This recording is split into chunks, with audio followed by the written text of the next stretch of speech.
Assalamualaikum warahmatullahi wabarakatuh. Baik, dari presentasi kami hari ini kami akan membahas dari pengaruh rendahnya peluang kerja di Indonesia yang akan dibacakan oleh saya sendiri dan juga si Rian Firmansyah.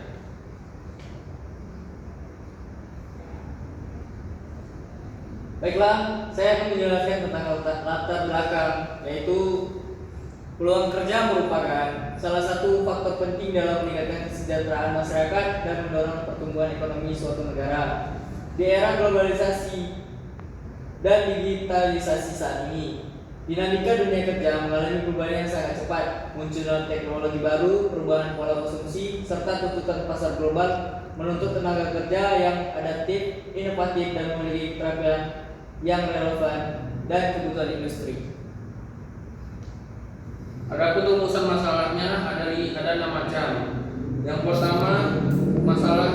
pertama adalah tingginya tingkat pengangguran, yang kedua ketidaksesuaian kompetensi, yang ketiga kurangnya akses informasi pasar kerja, yang keempat kualitas pendidikan dan pelatihan yang belum merata, yang kelima minimnya dukungan terhadap kewirausahaan, dan yang keenam otomatisasi dan digitalisasi. Adapun tujuan dari presentasi kami ini adalah, yang pertama adalah untuk mengurangi pengangguran, yang kedua untuk mewujudkan kemandirian, yang ketiga untuk mengembangkan diri dan potensi, yang keempat untuk meningkatkan kesejahteraan dan kualitas hidup, dan yang terakhir menjadi sarana aktualisasi diri. Adapun penyebab dari pengangguran, yaitu contohnya yang pertama penduduk relatif banyak sedangkan kesempatan kerja atau lapangan kerja relatif rendah. Yang kedua pendidikan dan keterampilan yang rendah. Yang ketiga teknologi yang semakin maju yang belum terimbangi oleh kemampuan manusia. Contohnya seperti bantuan dari mesin atau robot. 4. Ketidakstabilan perekonomian politik dan keamanan negara. Informasi yang diperlukan atau diperhatikan bagi mencari kerja. Yang pertama adalah jenis usaha dan gambaran umum dari perusahaan, dari mana lowongan kerja itu ada. Jenis usaha apa yang dilakukan oleh perusahaan tersebut. Para pencari kerja juga memperhatikan gambaran umum dari kegiatan atau perusahaan yang akan dicari, seperti perusahaan yang bergerak di bidang produksi, distribusi maupun jasa. Yang kedua, kecocokan pekerjaan tersebut dengan pendidikan dan latar belakang pencari kerja. Pekerjaan yang didapatkan oleh pencari kerja haruslah sesuai dengan latar belakang pencari kerja. Karena dengan kecocokan tersebut dapat meningkatkan produktivitas kerja. Akan tetapi kalau tidak cocok akan menambah biaya perusahaan karena bisa menimbulkan pengangguran yang tidak terkira. Yang ketiga, tingkat upah atau gaji. Gaji atau upah yang diterima harus sesuai dengan pengorbanan yang telah diberikan oleh pencari kerja.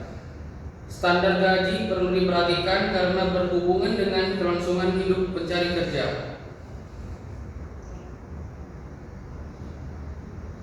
Adapun usaha perluasan kesempatan kerja, yaitu yang pertama memperluas kesempatan kerja. Untuk memperluas kesempatan kerja diperlukan modal yang diperlukan adalah investasi dari beberapa perusahaan contohnya. Yang kedua, peningkatan mutu tenaga kerja. Ada 3. Yang pertama adalah latihan kerja.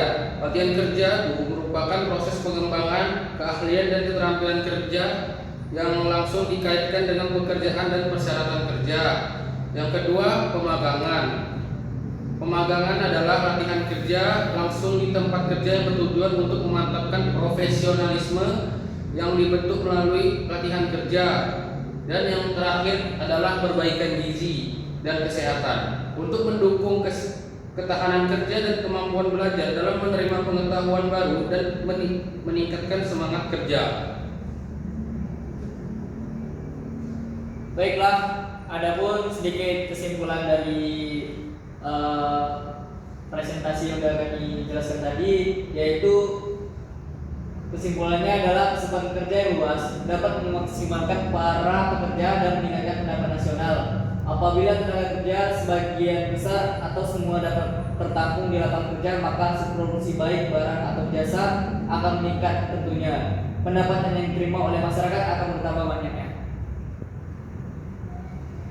Baik, sekian yang bisa kami sampaikan. Lebih dan kurang mohon dimaafkan. Wabillahi taufiq wal hidayah. Wassalamualaikum warahmatullahi wabarakatuh.